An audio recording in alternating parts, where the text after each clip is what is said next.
Hi ma'am, ma'am ngasi video sidi aigi subscriber maningoda kuire hairakpa ko ado eyeshadow hi matang nari ko aikoina karam haina ko aikogi dress gi matungina eyeshadow color se select tawgani adogi matang dani abako ado video se makpada khara kui jangre dear ado no haro wiganu ado di ma'am hawrasti video se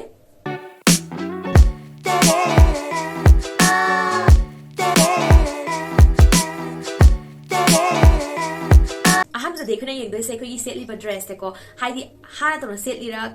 अहाबा set लिरा नत्रगा अचंबा set लिरा को कलिगुम bye खोगी dress ना हाना set तारगदी हाइदी आया को मचु set तारगदी makeup रोम दा आईशैडो लिप कलर से खरा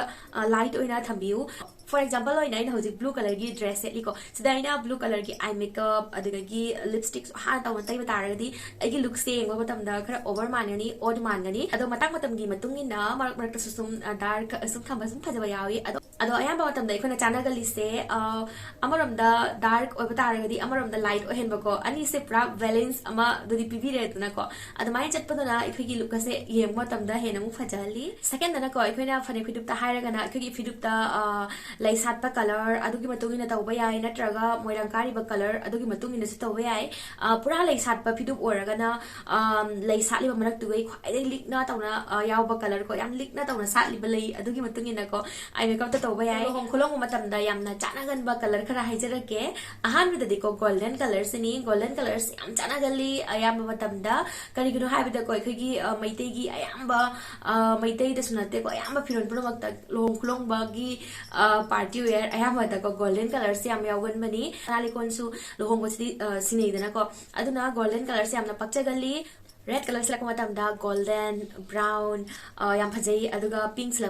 पिंक पर्पल पिंक का मैचिंग मैचिंग अदुसु याम फजई अदो मौवे तारगदी वांखई इनैदना को अंगौब मचुगी अदो वांखई अंगौब मचुगी इनबा मतमदा golden colour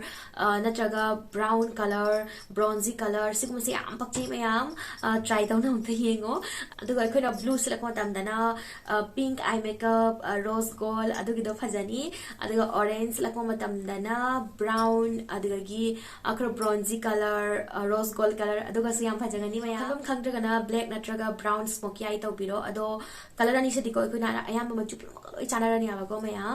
ado ngasi video se swai sumla sanjare ko ai phajana haibisu ngamdre maya waro biganu doubt confusion lai waragadi comment da ibiramo ai reply pirakani soidana maki ai video se ka phajana haiba ngamdre हाइदी सुंग video से same दबिना सुम makeup की सुम same बनिना को अदा आइगोना तंदना फीदो परागा यंगहलगा हाइरगदी आई फजना तौना हाइबा ngamgani habako ado आगी video से मैं काना बरा काना दबरा दो दिखंग रे को अदो यस काना फलगदी लाइक तबिरो बाय